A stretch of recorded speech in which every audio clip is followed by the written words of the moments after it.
order. Please give your attention to this short video.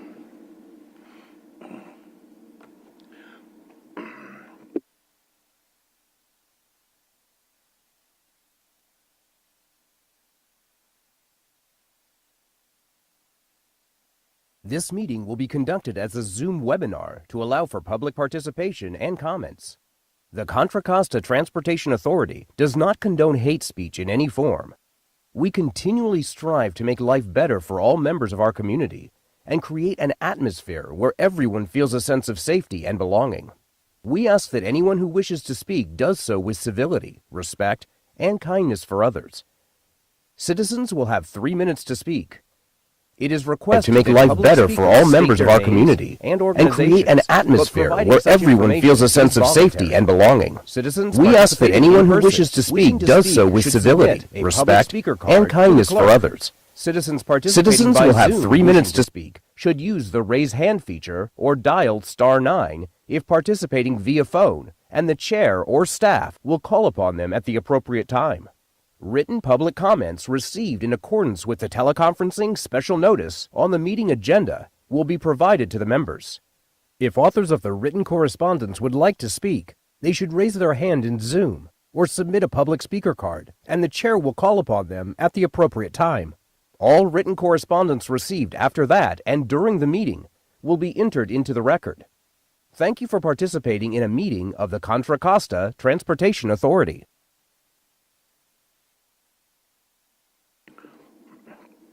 Okay, Jackie, would you please call the roll? Commissioner Carlson? Here. Commissioner Meadows? Here. Commissioner Haskew? Here. Vice Chair Kelly? Here. Chair Perkins? Here. Okay, all commissioners present. All right, the next item on the agenda is public comment. Is there anyone wishing to speak during public comment on an item that is not part of today's agenda?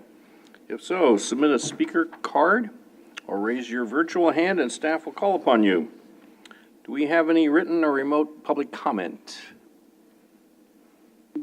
No written or remote.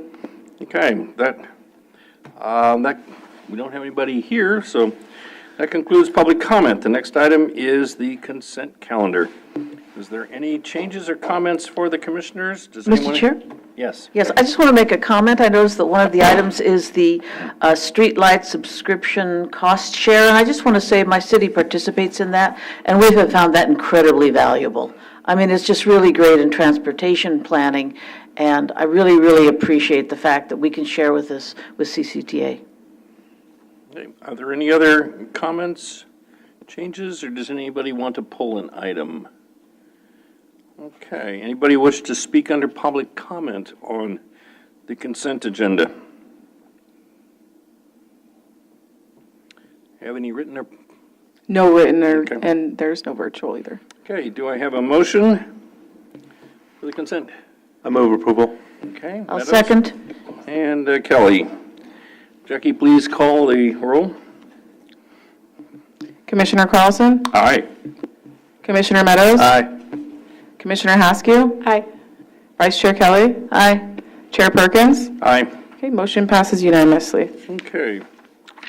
Now we'll move on to regular agenda items. The first item is an action item presented by Matt Kelly for approval of issuing an annual urban limit line policy advisory letter to local jurisdictions.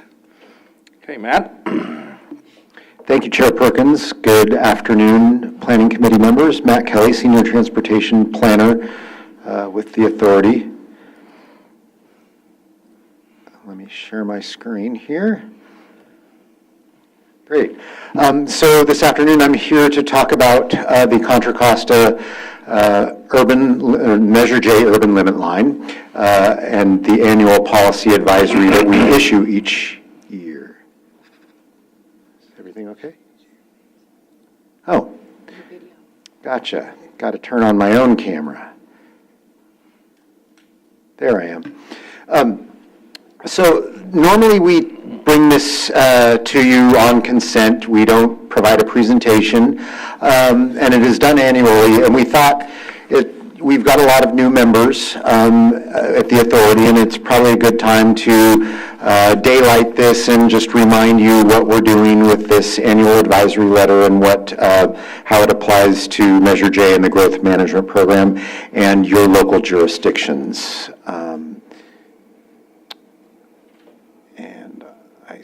Let's see. Okay. No, it wasn't.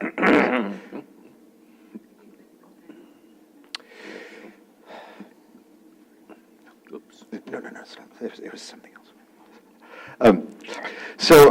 Just a little bit of history. There was, back in Measure C, passed in 1988, as you know, that was the initial sales tax for Contra Costa. In 1990, the county, who basically started CCTA, passed their Measure C, or enacted their Measure C to be consistent with the CCTA's Measure C.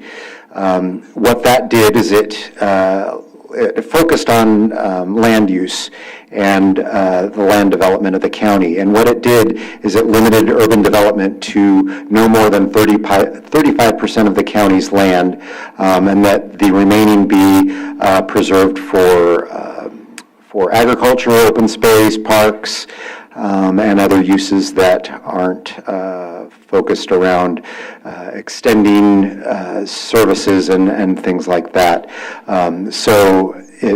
To really do that, lock those things in, it formed the urban limit line, which is how we manage growth in the county. No urban uses can occur beyond that line. So when Measure J was passed back in 2004, not only did that extend our sales tax or provide a new sales tax to 2034, it required that all of the jurisdictions comply with the principle and agreements of the urban limit line as part of the growth management program, and that's how our return to source funds, the 18% funds, are then come back to the city through compliance with the Measure J growth management program. So as long as folks have adopted an urban limit line, then they are consistent with that portion of the growth management program. So then the county, similar to what they did in 1990, they came back and re-extended that 6535 ordinance through 2026. They also required that the Board of Supervisors there's a majority vote by the Board of Supervisors and voter approval to expand the urban limit line by more than 30 acres. That's the main rule of the urban limit line, that no expansions of more than 30 acres can occur without a vote of the public. The county also adopted a new urban limit line map with their urban limit line, and you see that in the graphic to the right. It also established a process for how reviews of changes to the urban limit line would occur. So then CCTA's Measure J, the growth management program, as I mentioned before, conformed to that new urban limit line adopted by the county, and then required the cities to adopt either their own or the county's version, but all had to be done by voter approval in that jurisdiction, in each jurisdiction. We gave them a deadline by 2009 to do that. So beginning on April 1st, 2009, all 20 jurisdictions must have this voter-approved urban limit line, and the options provided were a mutually agreed upon countywide urban limit line, which no one is actually using that option. The majority of jurisdictions have adopted the county's urban limit line, which is the second option. A third is a local voter-approved urban limit line. And 3 jurisdictions currently are complying with that option, and those are Antioch, Pittsburgh, and San Ramon. And this is what the urban limit line looks today with those 3 locally voter-approved lines and the counties. And it is still consistent with that 35-65 split. So every year, the authority, around this time in January or February, issues this ULL policy advisory letter. We send it to each local jurisdiction to remind them of what they need to go through, what their responsibilities are, if they either want to extend their urban limit line or they get a request from, say, a developer or a local landowner who wants an expansion of their urban limit line or is interested in what that might entail. So when we get a request for an evaluation, we ask that the requester sends us all the particulars about the project, and then we issue an evaluation letter, and we do that along with our counsel to make sure it is legally binding. Okay, so what we'd be looking at when we issue that advisory letter or that evaluation letter is that, one, that the proposed development lies within the urban limit line. If it does, then there's not too much of a question. Is the proposed development, does it involve a non-sequential, non-contiguous adjustment of 30 acres or less? That also would favor the requester in that it's not a 30-acre or more expansion. And that it does not involve an extension or expansion of urban services across the ULL boundary. With Measure C, that was a very important tenet that by approving developments that expanded the urban limit line, that urban services were then having to be expanded, whether it be garbage, fire, police, new streets, things like that. So that all became a tenet of the growth management program under Measure J. So that's why we issue the letter. We have a copy of the letter in your packet, but really we just want to remind the cities and the county of what their responsibilities are if they wish to expand the urban limit line. And typically, as I mentioned, what that looks like is a letter is sent to CCTA. We then may ask the requester to come into this group right here and provide us with more information, allow you to ask questions as committee members. That may help us with our evaluation letter. We don't mandate that they come in. We will still issue an evaluation letter if they don't come in, but it oftentimes is helpful to have them come in front of the planning committee to, one, plead their case, talk about their development, and allow you to ask questions. So that's really all I have for you today.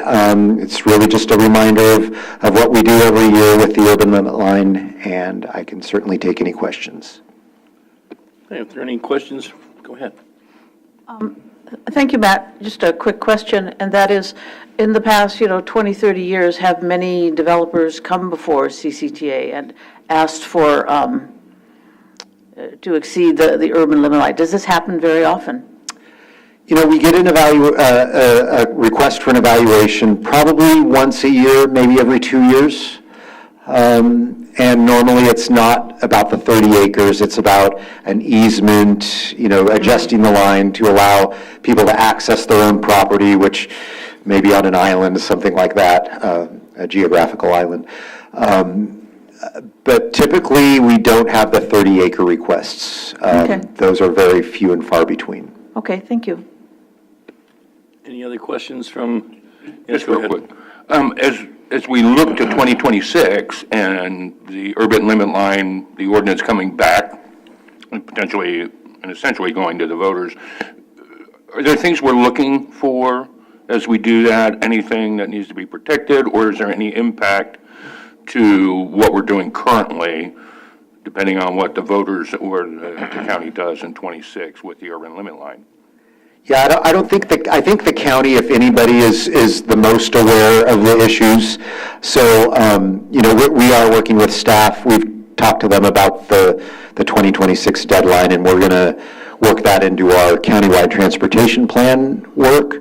So I would say, as far as the county goes, the county may be one of the only agencies that has proposed a 30-acre change, so that they've gone through the process more than once. So I think county staff is pretty well aware of what they need to be looking at when updating the ordinance in 2026. But I just want to be protective of CCTA as we Okay. move through those policy discussions. And so it would be really helpful to know if there are things that we want to protect or, anything we might want to do. And I know you're having those discussions with staff, but I Yep. think overall, Yeah, I think internally we'll be looking at through the countywide transportation plan, but it looks like Tim. Yeah, the countywide transportation plan, and then I would also say, and we can revisit these discussions, but when we were going out for a measure in 2020, Measure X, we did a pretty extensive evaluation of the whole growth management program, and there was actually some specific changes that we were proposing as part of the growth management program. So we can, I don't recall off the top of my head exactly what those were, but we can go back and revisit some of those conversations and see if there's anything that we may want to tweak.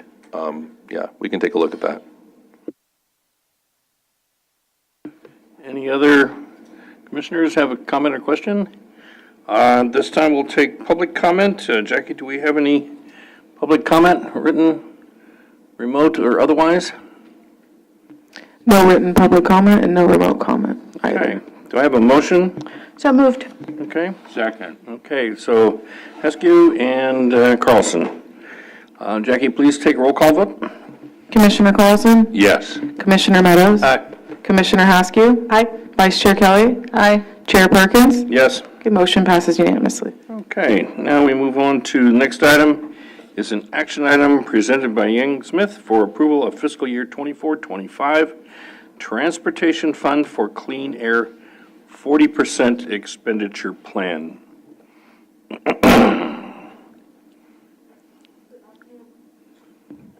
Good afternoon, Commissioners. Let me start the PowerPoint here. Is this good one? Which one? Which one? This one. Oh, yeah, it's working.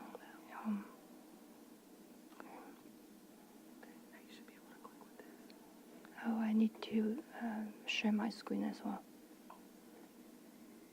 Oh, okay, we are good here. Thank you, Jackie.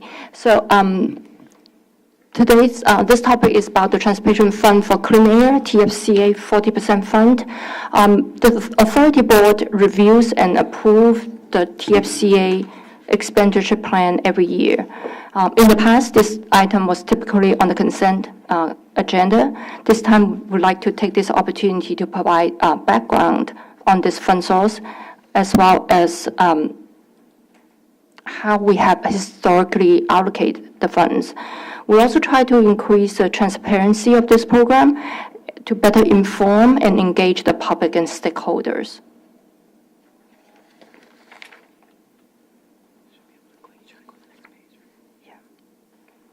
Okay, some background on the TFCA 40% fund. The funds comes from a $4 surcharge on motor vehicles registered within the Bay Area. The funds are divided into two parts. The regional fund, which accounts for 60% of the revenue, is managed by the Air District.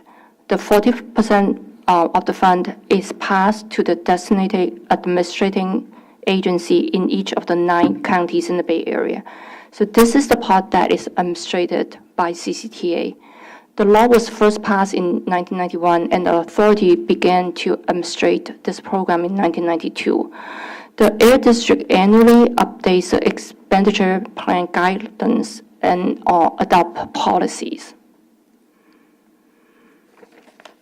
A little bit more background, the details, here are the details on the legislation that created this fund.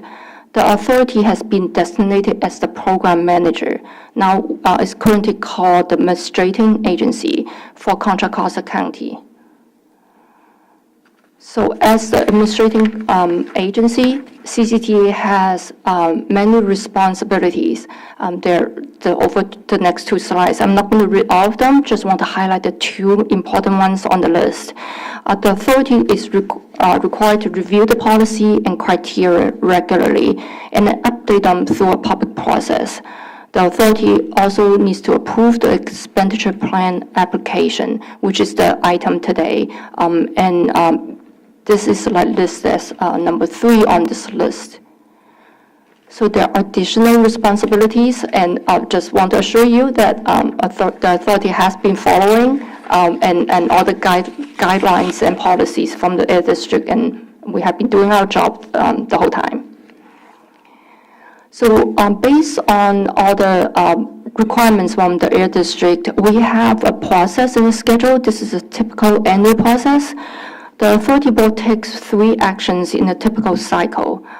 First is this month in February, you will consider the expenditure plan application, and then approve the agreement with the Air District in June, and then approve the final project list no later than the October meeting. So now we'll go to how, what we can use the funds. The general description of the eligible projects is transportation control measures in the Bay Area Clean Air Plan. There are generally 5 project categories.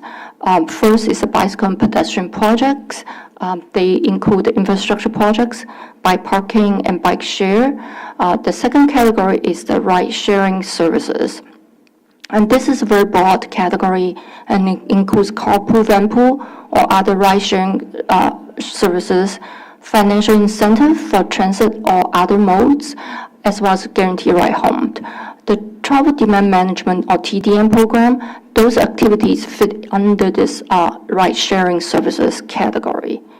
And the third category is the first last mile connection. They mean the transit services to connect the mass transit hubs or to the employment centers or other activity centers. The mass transit hubs are defined as rail and ferry or other larger transit hubs. The fourth category is the vehicle and fuel-based projects. Those are the typical green your fleet type of projects, as well as the fueling stations. The fifth category is telecommuting. So the fund eligible recipients are all the public agencies within the jurisdiction. So the current policy undertaken by the authority is to allocate the funds by a population job formula to the 4 RTPCs. The TFC funds have been combined with Measure J, Program 17, Commute Alternatives, to fund to support the transportation demand management activities. The TFC funds can be used for TDM program expenses, staff time, and overhead costs, as long as the amount meet the cost effectiveness criteria. We do have in our current program 2 exceptions to the TDM expenses. One is sponsored by WICTAC.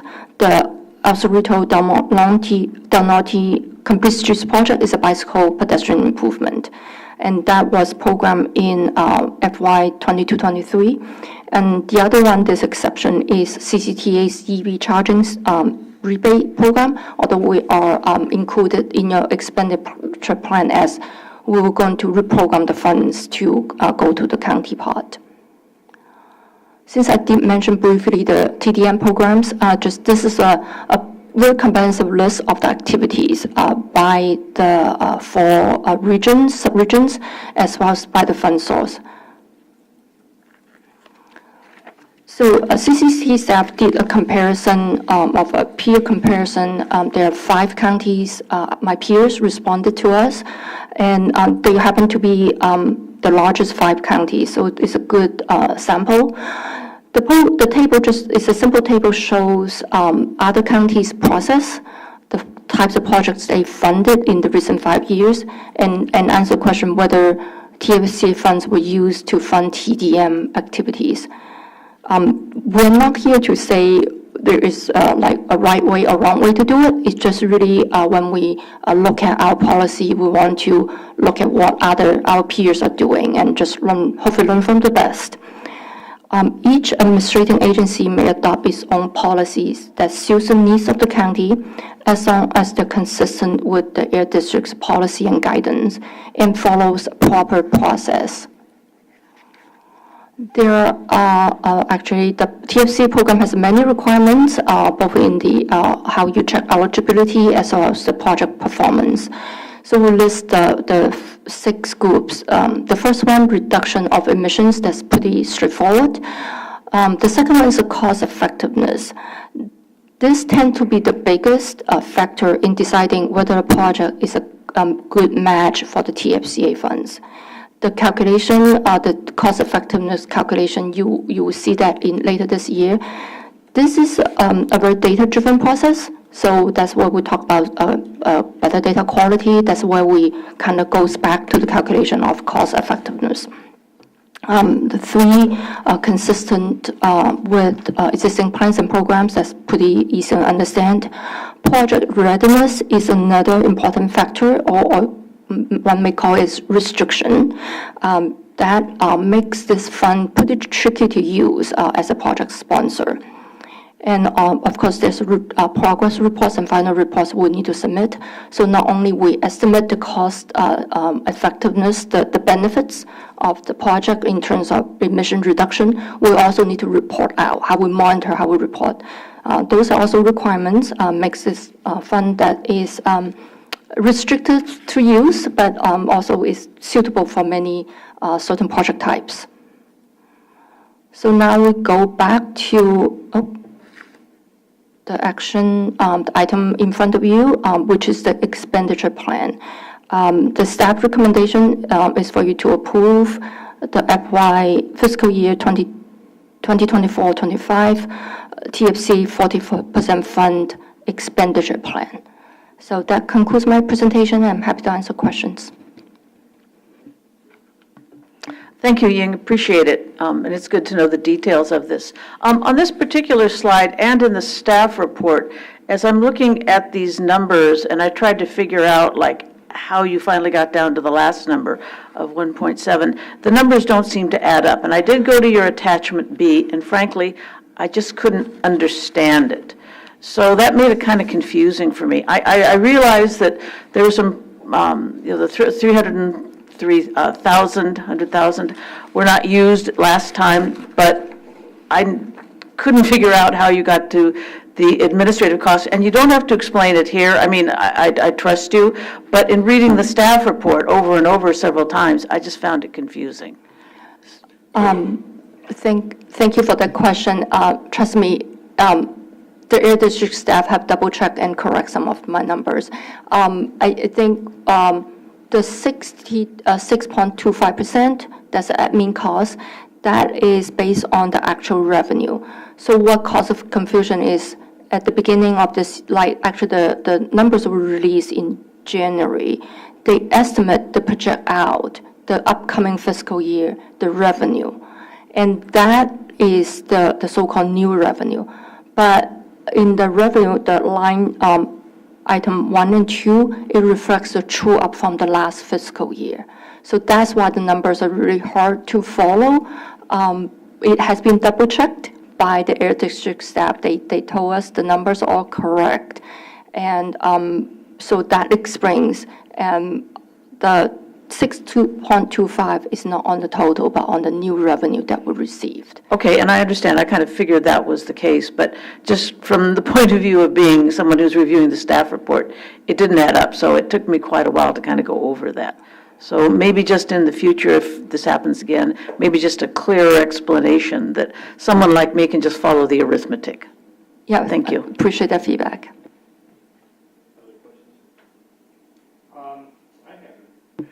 I have a couple. Has this been vetted at RTPCs at their regular meetings? Not their tax, but the regular meetings of the RTPCs? This presentation is a little bit different from the presentation that I provided to the RTPC tax. So this is more information sharing for you today, some background on the requirement, like kind of went all the way back to the legislation and then the requirements as well as the expenditure plan itself. But no, it hasn't been. This is the first time we're actually sharing this with our Okay, the board. I think it really should be, because this is the first time I've seen it, and I know at SWAT we haven't seen this. Is the funding for 511 Contra Costa, will that continue? That's a county-wide van pool program, and I was led to believe that that would have to be an application, and you could get 5 or 6 van pool applications, and there wouldn't be a coordinated county-wide program for 511 Contra Costa. Or will that continue in the future? My understanding from SWAT staff is they have the desire to continue the van pool program, and that is clearly an eligible expense under TFCA. Yes. And then the Will board it will require approve it. a annual application for evaluation and then possible funding or non-funding? That depends on how our board will go through the process. Staff is developing some policy, so to guide the process. So it depends on the outcome. And I think it's too early to say that, but that is a clearly eligible expense under TFCA. It's a very meaningful program, and I don't see a reason why SWAT would not move forward with that.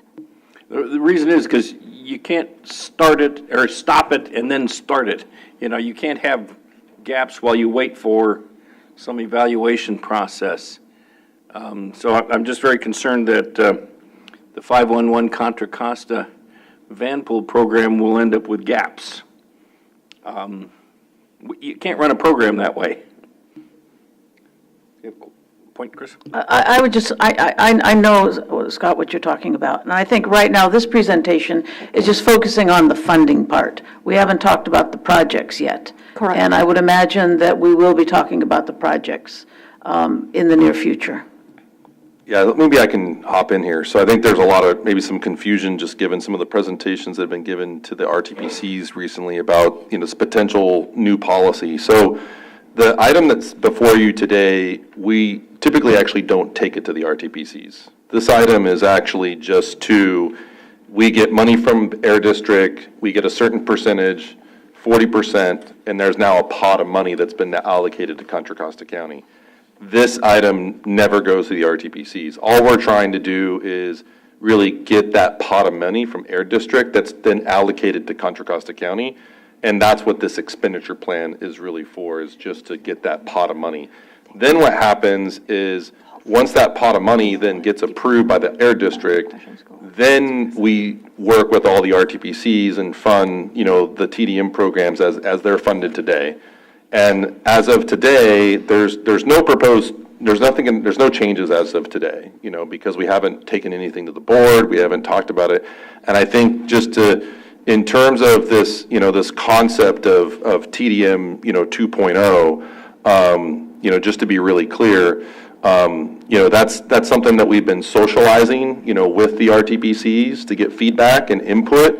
And that's what we normally do. And what typically, if we have any types of proposed changes or proposed policies or anything like that, the first step that we do is we work with the RTPCs, go to the tax, go to the individual boards, get their feedback, and then once the RTPCs provide their recommendations, because the RTPCs technically don't approve anything, they just recommend things to the authority board because they're an advisory committee. So once they recommend, or we get the full recommendations from the RTPCs, then we can bring it to the authority board, for actual approval. And that's always been kind of our process with the RTPCs. But today's item, again, is just all we're trying to do is program that pot of funds to Contra Costa County. And then as of today, those funds will then, trickle down, down to the respective TDM programs in each of the subregions. I think there's more to come on this proposed TFCA policy that's been, socialized among the RTPCs.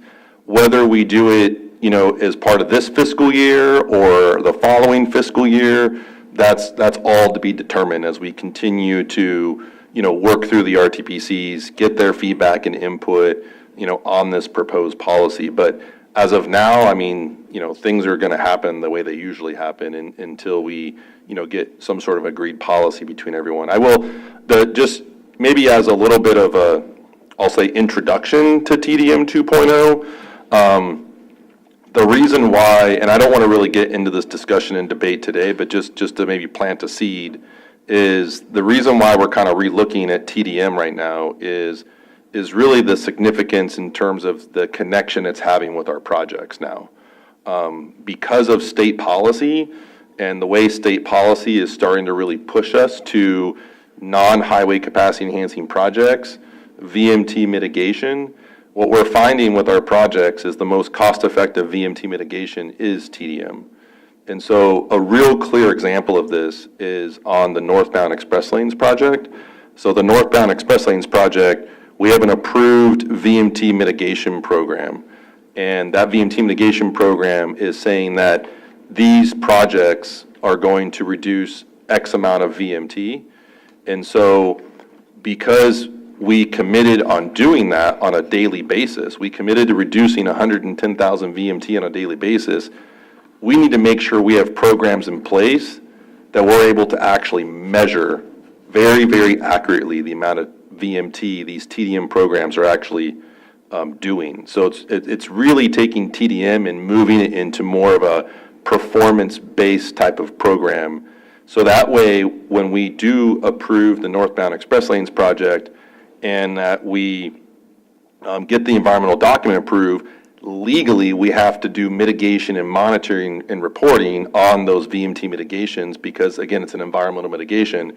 So if we don't have the data available to us to be able to report back on how those TDM programs are performing and reducing VMT on a daily basis, then we're not able to fulfill our commitments on the project and on the CEQA side, which we don't want to do that because then we're actually not fulfilling our legal obligations, right? And so that gives you some background on kind of why we're kind of rethinking the TDM program, because it's really focused on making it more performance-based because of the way state policy is now governing a lot of our projects.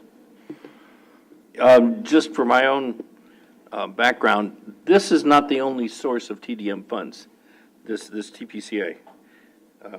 Yeah, there's two sources. TFCA. Yeah, there's Program 17 at a Measure J, and then there's TFCA funds. Okay, those are the only two sources for TDM? Yep, Okay. yeah. In the future, as we build large projects like northbound, will we add money into TDM to make sure that I can't imagine we can get 110,000 Yes, VMT yes. reduction daily without adding money to the program. Yeah, and it'll be, will you indulge me for maybe 2 absolutely. minutes? Oh, Okay, yes. so this is a very good question. So because there's not a lot of money out there for TDM and not a lot of operations money out there, so now what we're doing is we're looking at TDM, and because TDM, I'm going to get pretty technical. So because TDM is an operational cost, but because this TDM is now tied to an environmental mitigation of a project, Right. we can actually capitalize the operations of the project and use capital money Right. for TDM. Okay. But only when it's tied to a project as VMT mitigation. So what that does is potentially opens the door to other capital fund sources. This is an argument that we are currently pursuing with the state, because the state doesn't agree with that. And so we are working on this currently. CCTA is the first agency in the state that's actually implementing this VMT mitigation on a project like this. So we are literally trailblazing. And so I've been working with the director of Caltrans, District 4. We had a very good meeting with MTC and Caltrans on Monday on the northbound express lanes project on VMT and TDM and capitalization. They all agree. So everyone agrees now. Now it's a matter of implementing these policies and setting the precedents to start actually, they agree on the concept. Now what we have to do is make sure that we're legally able to take, for example, STIP dollars. Like we get formula STIP dollars that come to Contra Costa County. So can we use STIP dollars, and is there some legality that precludes us from using STIP dollars for, say, like a TDM program? And so these are all things, and so we're not doing this because it's fun and we like to make everyone's lives miserable. we're doing this because it's for a very specific purpose, to satisfy what's happening at the broader state level. Yeah. So, Thank you for that explanation. And yes, Chris? I just want to echo, you have some concerns about the 511. I know my RTPC has some concerns as well, and I'm sure this will be a bigger discussion later on. We don't need to go into it now, and as Tim was saying, it does get pretty technical.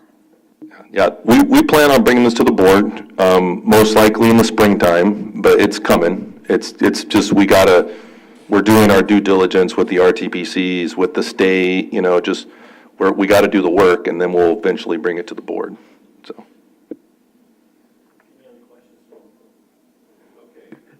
Public comment? Jackie, do we have any public comment, written, public, or otherwise? No public comment. Thank you. Do I have a motion? Motion Carlson? And a second? I'm approved to say second. Oh, second Meadows. Okay. Jackie, can you take a roll call vote, please? Commissioner Carlson? Yes. Commissioner Meadows? Aye. Commissioner Haskew? Yes. Vice Chair Kelly? Yes? Chair Perkins? Yes. The motion passes unanimously. Thank you. Next item is presented by Young Smith again. Thank you.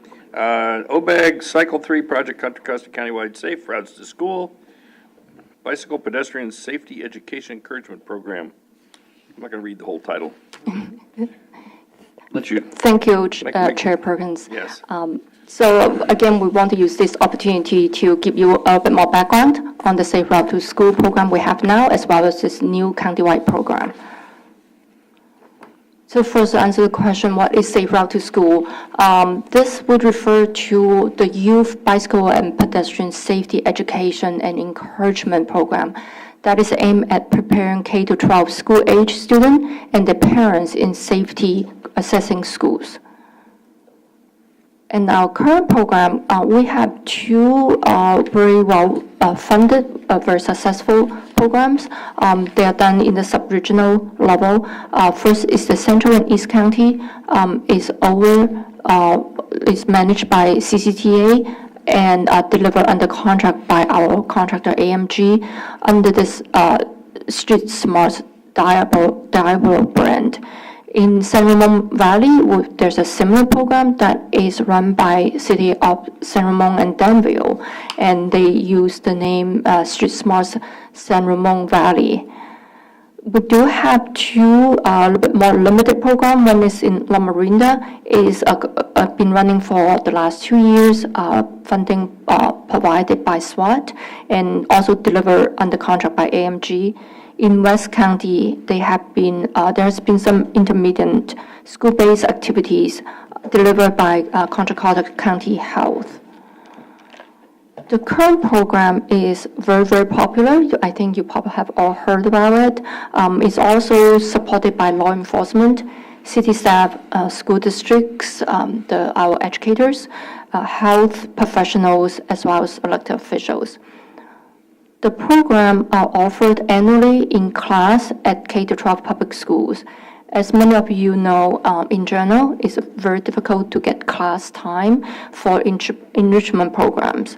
But for this one, the schools value the education value of this program and allow the program into the curriculum. The schools request it every semester. We see the value of teaching the children in their young age to enforce safety awareness, climate-related benefits of walking and biking, and personal health-related benefits. These activities help plant the seeds in young people and help them form new behaviors. And safety is not only for the students. It's all about other road users, especially among drivers of all ages, from young to old. So the community events we hold associated with this program capture the attention of the topic to reinforce the message. Slow your roll, look both ways, anticipate the curveball, eye on the road, and phones down. We have some really good messaging campaigns. So what we are proposing under the OBAC 3 program is a county-wide implementation. We're happy to be able to bring together the existing program sponsors and the new program implementer, County Health Services. Together, the program will be valued and recognized for everyone, regardless where a person lives or where a child goes to a public school. The program, the countrywide program, aligns with the authority's strategic position in Vision Zero. So the key is to fill the gaps we have now to make this program available to all K-12 public schools in the county and bring us into greater equity in this effort. And here we'd like to highlight the partnership in developing the program concept as well as preparing the grant application. We have enjoyed working with City of San Ramon staff and County Health Services. So Chair Perkins and Commissioner Carlson, we really enjoy working with your staff, and we're glad that we get to this point to have the agreements ready for your review. We look forward to working with them in this countywide effort. The authority will also play a role in delivering the program itself in Central East and Loma Linda areas. And then we also have a separate task to identify priority walking and biking routes. We also undertake the overall program management role. So through this program, we hope to complete the picture of this safe infrastructure. So not only we build the physical infrastructure, we have the education and encouragement piece to leverage the effort, the investment we have to really maximize the benefits. We hope the program will foster more confidence and skills in walking and biking among the youth and educate all roadway users. So now bring back to the really kind of administrative contents in this item. This is the funding table showing all three agencies, all three partners. The total project cost is roughly $4.4 million, which will cover 4 years of implementation. The OBAC grant is $3.665 million. That accounts for about 84% of the total cost. So staff sees the approval of the resolution 2122G in revision 1 and the authorization for the chairs to execute agreement number 679 with the county and agreement number 684 with the City of San Ramon. So that concludes my presentation. Happy to answer your questions. Yes, please. Thank you, Ying, and I think this is a really wonderful program, and I look forward to it being, presented throughout the county, because I think the children really need to know about bicycle safety and how to ride. Every day I read about, bicycle accidents and bicycles crashing into pedestrians, and it's just really, really important with more people on the sidewalks and the roads. I think children need to, when they're young, need to learn how to ride well. And this is really great. Thanks. Is this related to the 511 program that we have been doing in Walnut Creek for a really long time, where we've been invited to go and give out pins and come home covered with lemonade? It's a really fun thing to do. Yes, it's related. It's currently the program is funded by Measure J Program 17, as well as TFCA, as well in Central Region. There's some funds from Program 21A, which is a safe transportation for children. So we will just have more money to be able to do more in the And next it was fun several to years. watch the kids tell me how to ride a bicycle. Yeah, I mean, just on that note, I think I've been to a few of these, and if you haven't been, please reach out to us. We'd love to schedule you to go see them. They're fantastic programs, but it's actually one of the few programs I feel like that really is just in the schools, providing real good benefit almost on a daily basis, and I think that's why, when in this last round of OBAG 3, we thought this was a really great program just to take off the top and expand it throughout the entire county to reach all the schools in Contra Costa County. So we're really excited about it. I think it's a very special program, and it touches the public. It's like literally touches the public, and it's one of the programs and within CCTA that really touches a lot of people. Sorry, I'm like in pain, so I apologize, but that really touches everyone. I've seen it in San Ramon for 20 years now. Not sure exactly when it started, but it seems like it's been there for 20 years. Any case, I think it's been fantastic. And just when you think, okay, we've done that, but you get a whole new bunch of kids every year. So it's not like you can ever be done. This is a program that needs to continue because every year you get new kids, and they may go from taking mom dropping them off to now they're riding their bike to school. So this program is never done, and as we can improve and expand it, I fully support. Any other comments? All right, any public comment, written, public, or otherwise? Sorry, no public comment. Okay, do I have a motion? You certainly do. Okay, from Askew. I'll second. And a second from Kelly. Jackie, you take a roll call vote? Commissioner Carlson? Yes. Commissioner Meadows? Aye. Commissioner Haskew? Yes. Vice Chair Kelly? Yes? Chair Perkins? Yes. And motion passes unanimously. Okay, on to the last item on the agenda, presented by Rashida, on the audit of City of Richmond's paratransit financial and service delivery. Thank you, Chair Perkins. My name is Rashida Kamara, and I'm going to be presenting on the audit of the City of Richmond's City Paratransit financial and service delivery. Every year, transportation agencies apply for the Measure J15 program, which is the countywide transportation services for seniors and persons with disabilities. This year, last year, I should say, at the June 12th, 2023 special meeting of the PCC, the City of Richmond's claim was actually denied. A little bit of background on that. The City of Richmond has applied almost every year for this claim, but historically, they have either not submitted their claim in a timely manner, or there has been concern about the information that has been presented in their claim. The PCC forms a subcommittee that reviews the claim, and then the subcommittee tends to ask questions of the different claimants and then provides a recommendation to the PCC. It was the subcommittee's recommendation that instead of approving the City of Richmond's claim, that the claim is denied and an audit be reviewed. The second time that they brought their claim, because they did actually take their claim back and try to redo the numbers, but again, it was denied, and they decided to proceed forward at the September 18, 2023 meeting, proceed with the audit. Staff actually reached out and found an auditor, and a scope of work was developed. At the January 22, which was last week's PCC meeting, we presented the scope of work, and the PCC approved the recommendation for the authority board. They actually recommended to the authority board that the audit be conducted, and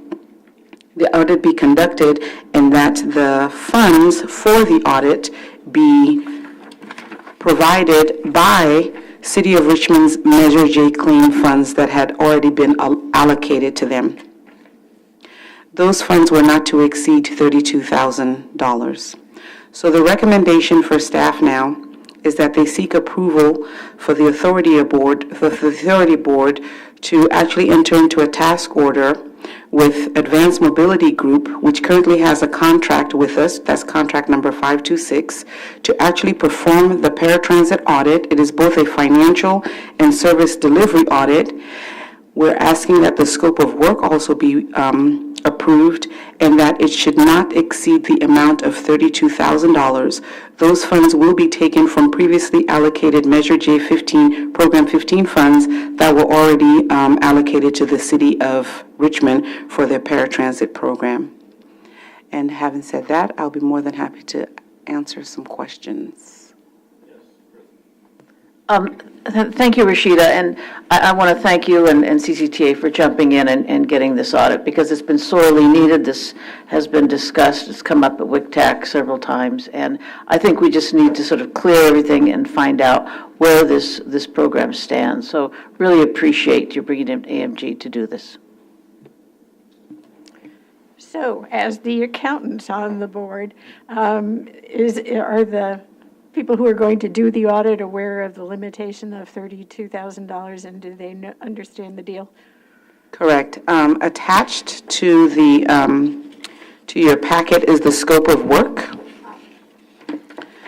We actually, staff here and the City of Richmond actually worked on the scope of work based on the findings of the claim review. There were several questions, there were several key performance indicators that they could not clearly give responses to. So as a result of that, the scope of work was developed with staff and with the City of Richmond. And so the scope of work, a draft scope of work, was then given to AMG, who we already have a contract with, and they, of course, reviewed it and gave us their cost not to exceed $32,000. Thank you. Can I maybe add something really quick?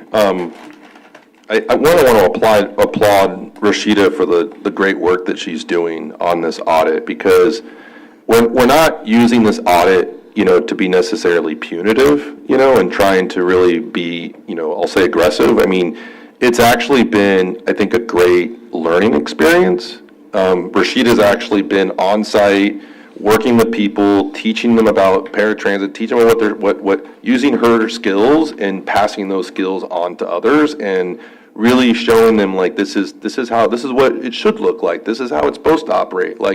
And I think that's what's really important about this audit. I know it sounds bad as an audit, but it's really been a great learning experience, and really teaching and transferring of knowledge, so that way they can, get to where they need to be and be eligible for this funding. So just want to applaud Rashida and the work that she's been doing and working with the City of Richmond. Thank you. Any other questions or comments? Just real quick, the fact that we're doing an audit makes me a little nervous, right? Why were they not meeting the terms and conditions? And I don't want to impact the program at all. Sustaining the program is really important. What's really important also is not throwing good money after bad money. So if they're not going to be in compliance, is there a red flag, something that we should be worried about that says the money wasn't allocated appropriately, or it's just a matter of them not having the skills, talents, training to do the reporting, to do the compliance documentation? Those you understand what I'm saying? It's like, yeah, I just don't want to throw another $32,000 at something that's not going to get, one, Richmond what they need, or two, impact the services that we might continue to provide. I hope I'm clear enough on that. Sure. That's actually a very good question. We really deliberated, because we don't want to end services. That's not our goal. Our goal is to make sure that this is taxpayers' money and they get the services that they deserve to get, and the services that the City of Richmond claimed that they were going to give them. In my personal review with them, as Tim said, I actually went down there. I also I took a tour of their scheduling department, their call center, their vehicles. It almost feels like a pre-audit to the audit. And then we also went over the claim form to see whether what we were looking at was feasible, and how they have paid for the services if they're not going to get the money. Part of this audit is that 2 years ago, Richmond applied for the funds and only filled out half the application, and only half the funds were allocated to them. The following year, they did not apply at all. So part of what the audit will do is take an in-depth look at their finances and how they are using their general funds to cover some of this, but how do you go this long without having these funds that are supposed to be allocated to you. It would mean actually taking a look at their cost structure. They're going to be taking a look at their scheduling software, their vehicles, their staff, which includes their driving staff, their labor cost. So a lot of those things have been looked at. And so the idea is that it's going to take about 90 days for the audit to be done. I anticipate it'll take less than that, but we have to pad it a little bit. And then it's going to come with a recommendation. We anticipate that they will have an opportunity to take that recommendation into consideration and actually be given funds to run the service.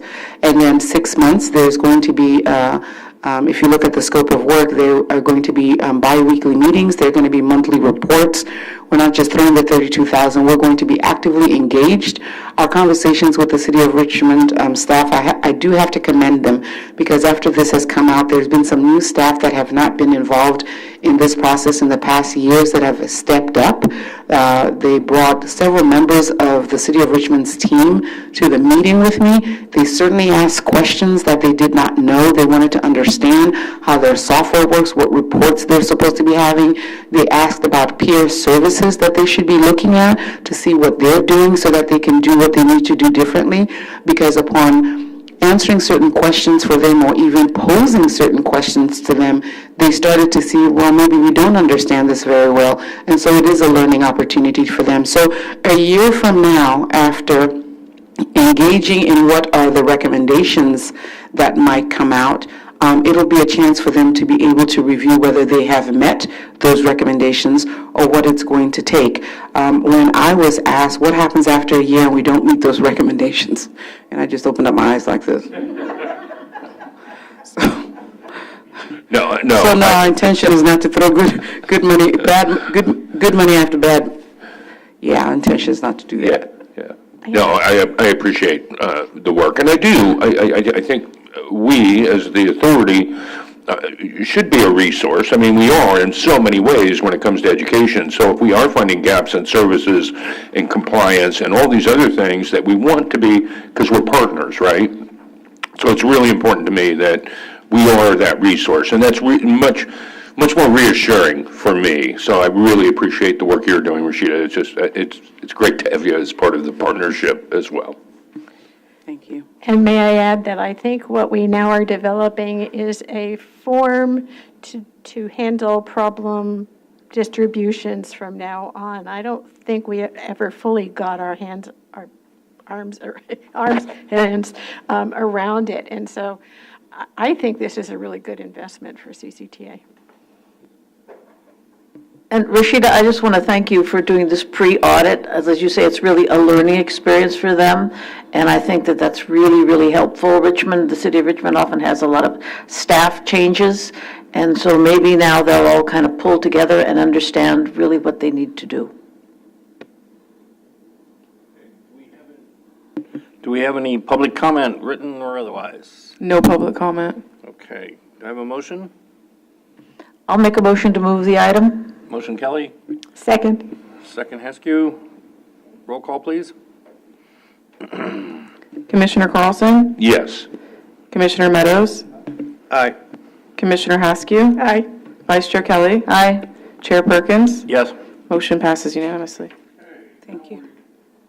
Now we are on to correspondence. There was no correspondence in the package.